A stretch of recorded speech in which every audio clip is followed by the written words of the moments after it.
Le Shabbat, rendez-vous avec Dieu, l'œuvre consacrée à Dieu, est de Samuel Yao Kwadjo, qui voit en l'Église un véritable trésor. Alors, bonjour, cher invité. Bonjour, Kwadjo. On va d'abord décortiquer votre nom. Ok. Pourquoi Samuel? Ce prénom Samuel vient d'où? Et que signifie ce nom pour vous? Merci, M. Kwadjo. D'abord, permettez que je dise merci à la RT Ivoaké qui me donne cette occasion de m'exprimer, de présenter mon livre, Le Shabbat, Rendez-vous avec Dieu. Ok. Samuel, c'est un nom tiré de la Bible qui signifie Dieu m'a exaucé. Et moi, il faut dire que mon histoire part de 1984, juste un mois après ma naissance, en décembre. Mon père qui avait un ami missionnaire du nom de David Arnold, un missionnaire hollandais que toute l'église Sema connaît, pour ceux qui sont de l'église il y a un peu longtemps, connaissent bien David Arnold, hollandais, américain. C'était un missionnaire, c'est lui qui était ici à la station missionnaire. Et grand ami de mon père. Et c'est lui qui a construit l'église Sema de Botro. Et donc je suis né, c'est lui qui m'a consacré. Et c'est lui qui a donné le nom Samuel, qui a dit que ce nom a une vraie histoire, parce que Anne, la mère de Samuel, a souffert avant d'avoir son fils unique, qui est Samuel. Donc, me donner le nom de Samuel avait un grand sens, c'est que son rêve était que plus tard, je serve Dieu. Donc, voici que le nom m'a été attribué. Comment Samuel. Anne a eu cet enfant? Bien, Anne a eu cet enfant après plusieurs moments de requête à Dieu.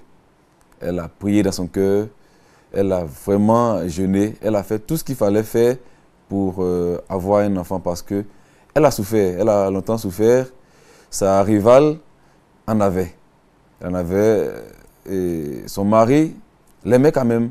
Mais Anne ne croyait pas que son mari l'aimait. Parce qu'elle s'est dit qu'à cause de sa stérilité, elle pourrait perdre des points en amour auprès de son mari. Mais son mari l'aimait pourtant. Et après un long moment d'intercession, Dieu l'a exaucé en lui accordant cet enfant. Et je me souviens que dans la Bible, il y a une partie qui nous dit que Anne était allée dans le temple chez Élie, le sacrificateur. Et Élie, l'ayant vu prier, murmurer, pleurer, Élie a pensé que Anne était ivre. Donc il a banalisé un peu la requête de Anne. Mais c'est après qu'il a compris que, dans le fond, elle n'était pas ivre. Mais le problème qui la menait au temple était vraiment costaud. Et Élie l'a aidé en prière. Et elle a promis à Élie de consacrer cet enfant à Dieu si Dieu lui-même lui en offrait. Alors, le Shabbat, rendez-vous avec Dieu. Pourquoi le choix de ce thème? D'abord, le Shabbat, qui est le thème hébraïque de Sabbat. Sabbat que nous connaissons dans la Bible, qui est le jour du Seigneur, qui est le jour du repos du Seigneur, qui est le 7e jour. Dieu a fait le monde en 6 jours. Et le 7e jour, il s'est reposé. Donc, le sabbat représente le jour du Seigneur. Ce jour-là est mis à part pour l'adorer, pour le louer. Jour consacré. Jour consacré à l'Éternel. Donc, le thème hébraïque qui est Shabbat, j'ai préféré utiliser ce thème hébraïque pour non seulement créer la différence et encore faire, ça pourrait être commercial au niveau du livre. Parce que pour celui qui découvre en librairie, dans les rayons, le Shabbat, tout d'un coup, va être attiré par le livre, va vouloir découvrir ce qui signifie le Shabbat.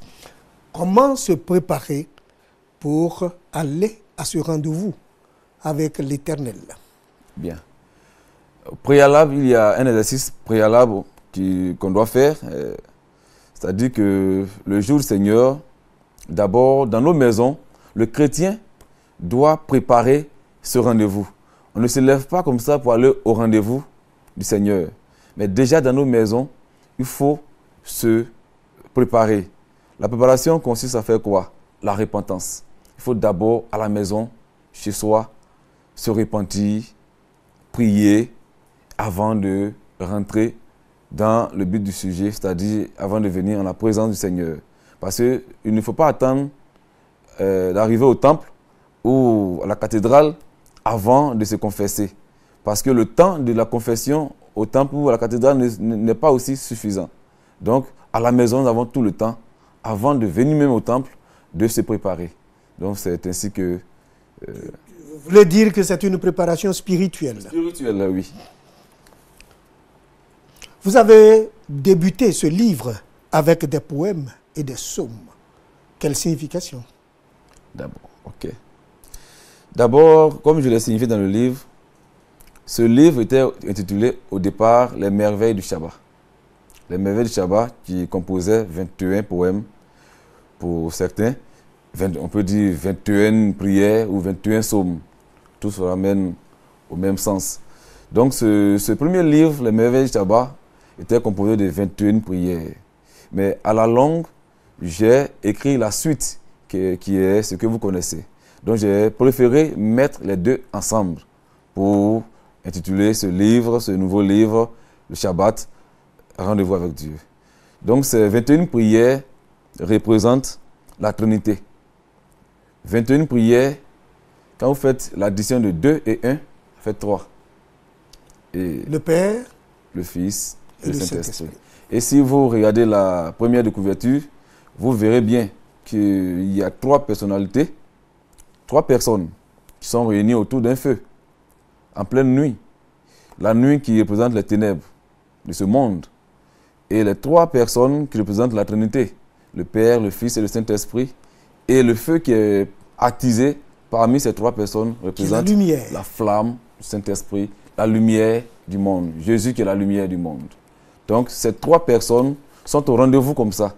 Et autour de la lumière du monde qui est Jésus. Donc Jésus est le centre d'inertie de notre rendez-vous avec Dieu. D'accord. Alors, il a écrit « Libère ton cœur. Que puis-je faire pour Jésus-Christ? Me voici. Alléluia des chants. » On passe en revue ces titres. On commence par « Libère ton cœur ». Ok, libère ton cœur. Comme je peux ici le lire, la cloche sonne, glong, glong, glong. Ami n'est pas le cœur endurci. Le Seigneur est à la porte, priant pour vous. C'est pour vous que la cloche sonne. Glong, glong, glong. Amen. Libère ton cœur. Ne l'endurcis pas. Si tu entends sonner la cloche, si l'heure de Dieu sonne, c'est pour toi qu'elle a sonné. Amen. C'est le rendez-vous de Dieu. C'est le rendez-vous de Dieu. Ici, je demande et j'invite tout chrétien, et même non-chrétien, à ne pas résister à l'appel du Seigneur. Lorsque le rendez-vous de Dieu a sonné, chrétiens, nous devons nous presser d'aller au rendez-vous de Dieu sans même être en retard. Cessante. Oh oui, sans même être en retard. Parce que le rendez-vous de Dieu n'aime pas le retard. Donc, lorsque la cloche sonne, qu'on libère notre cœur pour aller au rendez-vous. D'accord. Que puis-je faire pour Jésus-Christ?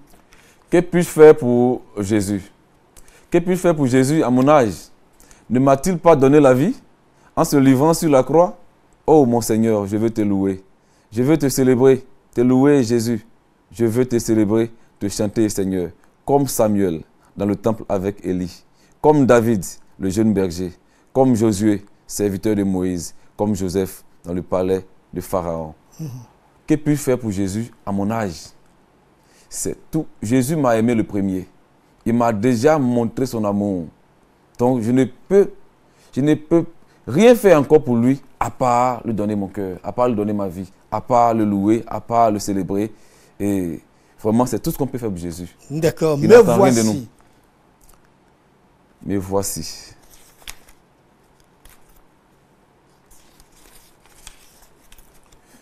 Seigneur, dans la paix, dans la sécurité infinie de ce jeune serviteur, écoute j'ai cheminé vers toi, Dieu, à travers tant de tumultes, tant de combats, de courses. Et maintenant me voici, dans ce lieu calme, clair, dépouillé, et si beau qu'il en est presque parfait. Tant de chrétiens sont en ce moment en ce lieu. Ici sont-ils pour te prier. Dans tes parvis, je m'humilie. Sur tes paroles saintes, suis-je concentré pour te prier. Me voici tout entière prière. Me voici est une prière qui m'a été inspirée lorsque vraiment je traversais des moments difficiles. Et c'est dans un temple, c'est dans le temple Sema de Koko que j'ai composé cette prière. Ici, dans ce lieu calme, clair, dépouillé, c'est le temple. Si beau qu'il est presque parfait. Dans le parvis de Jésus. Dans le parvis de Jésus. Et c'est dans ce lieu que Dieu m'a donné de composer cette prière. L'inspiration. D'accord. Alléluia des chants. Alléluia des chants, c'est l'une des prières, parmi les 21 prières, qui m'a beaucoup marqué. Et vous voyez bien que j'ai dédié cette prière à Maman Winde Chimène. C'est une servante de Dieu, elle est pasteur d'une église évangélique. C'est une femme qui m'a beaucoup aidé dans la prière jusqu'à présent. Nous sommes toujours en contact. Ok, Alléluia des chants, c'est la prière des chants. Les chants, c'est-à-dire même la forêt, la savane, loue Dieu. Comme Jésus pouvait dire aux gens, à ses disciples, que si vous ne me louez pas, même les pierres vont me louer. La nature même loue Dieu. Donc voilà un peu la prière de la nature. Bonheur, je dis bonheur. Bonheur sous le soleil, au grand midi de Dieu. Plus de nuit dans vos cœurs, je dis bonheur. Au bord de la rivière, j'ai rencontré les arbres. La rivière est sans rides et les arbres sont beaux, taillés dans le bleu, comme un visage heureux. Et Dieu me dit, tu leur ressembles. Tu leur ressembles. Quand tu te désaltères en buvant à mes sources, en plongeant tes racines dans mes terres fécondes, et que s'en viennent vos cœurs, au gré de mon courant, et Dieu me réitère, plus de bois mort qu'on jette au feu, qui tombe en cendres. À toi l'élan, les jeunes pousses et leur verdeur, et ce trop plein de chants d'oiseaux, tu porteras du fruit en toutes les saisons. Béni es-tu, fils des nations.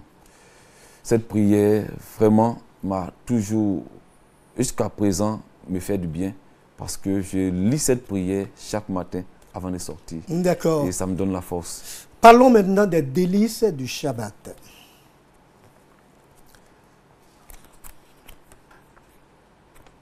Les délices du Shabbat.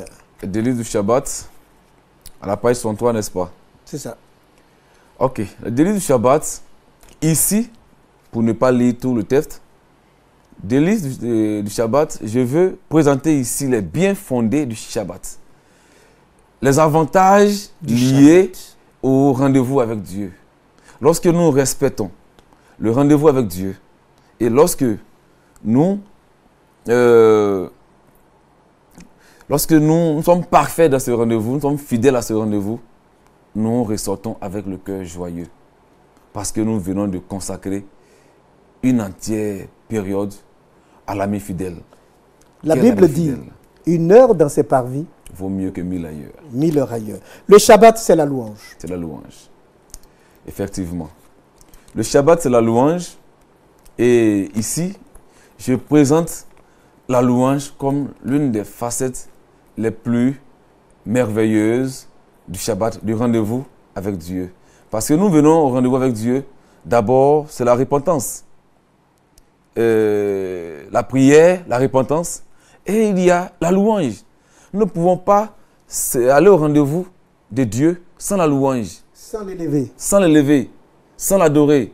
Nous voyons dans certaines églises qu'ils passent tout le temps, mais la période de la louange est restreinte.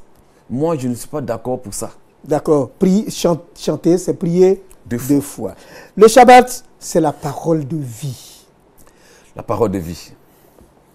Nous avons chanté, nous avons prié, nous nous sommes confessés, nous avons chanté.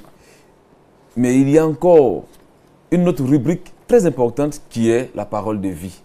Et c'est à ce niveau que là, je demande à mes frères chrétiens d'être vraiment attentifs. Parce que c'est la meilleure rubrique. C'est la rubrique qui est la plus attendue, la parole de vie.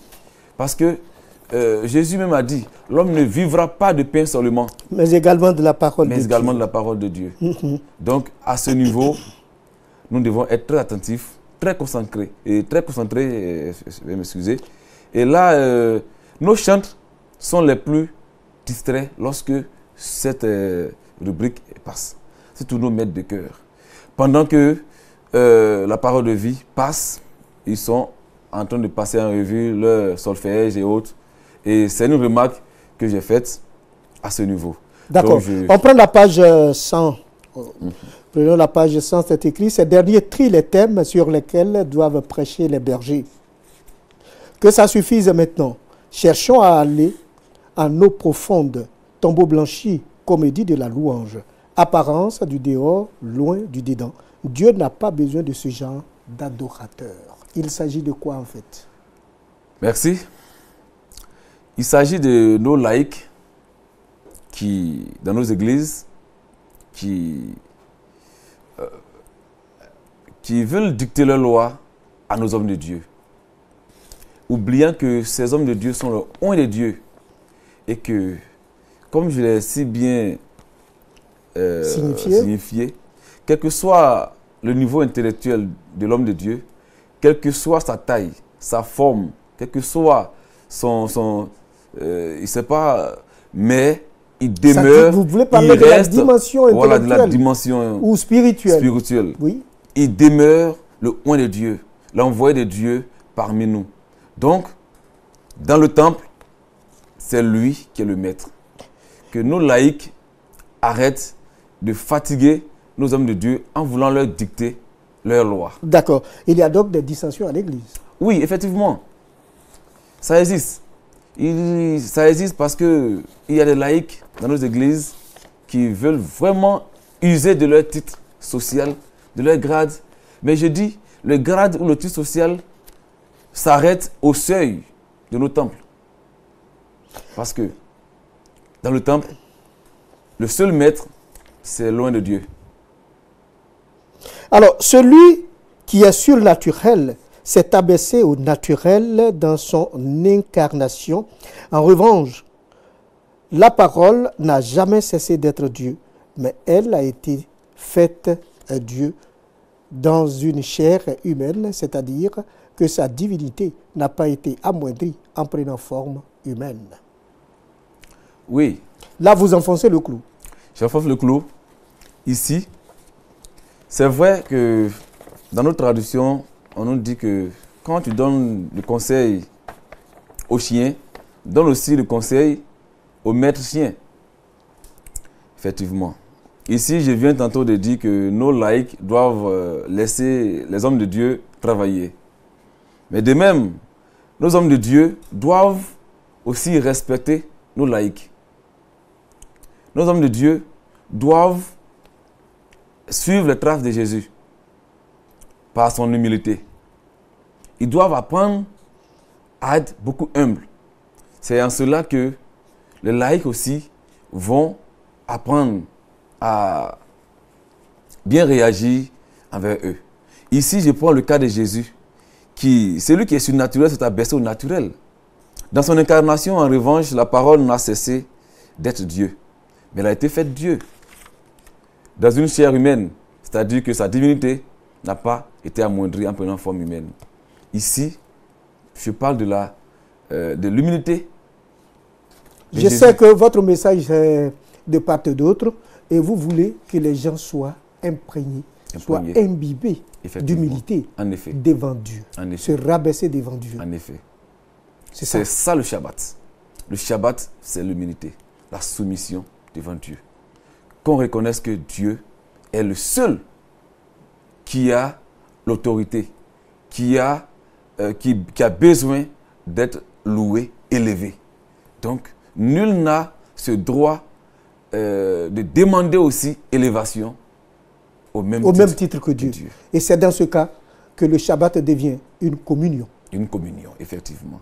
Et la communion dans le Shabbat prend sens lorsque les uns et les autres, unis, leurs prières, sont unis en prière, sont unis en partage, sont unis.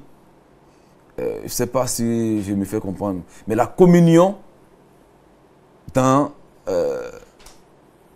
la communion dans le temple, la communion des biens, la communion spirituelle. On peut prier en se souvenant des besoins de l'autre. Aussi, matériellement parlant, on est en communion. Financièrement parlant, on est en communion. Et spirituellement parlant, on reste en communion. D'accord. Et vous parlez, c'est sur la base, surtout, de l'amour. Parce que vous écrivez, celui qui n'aime pas Dieu, c'est celui-là qui n'a pas connu Dieu. Effectivement. Celui qui n'aime pas Dieu, c'est celui-là qui n'a pas connu Dieu. Celui qui a connu Dieu doit apprendre à communier, surtout fraternellement. La communion fraternelle. Celui qui a aimé Dieu doit apprendre à aimer son frère.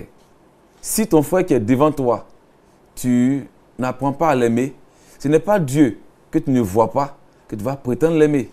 Donc, aimer Dieu, c'est d'abord aimer son prochain.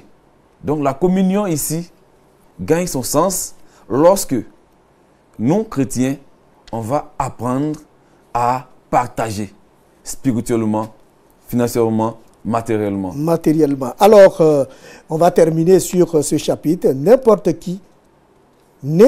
qui peut prétendre être chrétien, mais en réalité, seuls ceux qui manifestent l'amour de leur Père céleste participent à sa nature divine et sont réellement nés de nouveau. En effet, ceux qui partagent vraiment tout ce qu'ils ont avec leurs frères ou leurs sœurs sont réellement nés de nouveau. Ce passage est très clair. Si tu es vraiment né de nouveau, tu dois vraiment nourrir la communion en toi. Un chrétien né de nouveau doit vraiment considérer la communion. Parce que la communion, Jésus lui-même, lorsqu'il prêchait dans les synagogues, insistait sur la communion. Et c'est ainsi que dans les actes des apôtres, on voit que les apôtres se partageaient tout. Tout ce qu'ils avaient se partageait. Donc c'est la communion qui reste aujourd'hui le seul, on peut dire que la seule arme du chrétien. Parce que la communion va permettre aux chrétiens d'arriver au rendez-vous sans problème. Sans problème. Alors, on a fini cet entretien. Je pense qu'on a longuement décortiqué cette œuvre consacrée à Dieu. Mais que voulez-vous véritablement que le lecteur de cette œuvre retienne? Bien, merci. Le Shabbat, Rendez-vous avec Dieu, est un livre qui pourra aider le chrétien dans sa marche avec Dieu. Et donc là, si j'ai un conseil à donner au lecteur qui me suit ce jour, c'est de garder confiance en l'Éternel, qui est le seul secret pour avoir la paix du cœur. Comme je l'ai signifié à la fin, ma plus grande vision est de contribuer à une paix glorieuse dans mon pays meurtri. Aujourd'hui, c'est par l'Église que nous pourrons atteindre cette paix glorieuse dans notre pays meurtri. Et le Shabbat est une solution pour atteindre cette paix. Celui qui va acheter le Shabbat, ce livre, celui qui va le décortiquer jusqu'à la fin, rencontrera l'ami fidèle qui est Jésus-Christ. C'est lui-là même qui s'est donné à la croix pour que nous ayons la vie. Merci donc à vous, Samuel Yao Kwadjo. Je rappelle que vous êtes l'auteur de l'œuvre Le Shabbat, Rendez-vous avec Dieu, essentiellement consacré à Dieu. Et vous le disiez tout à l'heure, c'est un livre pour aller à la rencontre de Dieu et surtout pour renforcer sa marche avec Dieu. Merci de nous être fidèles, de venir jusqu'à nous pour parler de cette œuvre. Merci à vous, chers téléspectateurs, de nous suivre et à très bientôt pour un autre numéro de cette émission. Au revoir, à bientôt.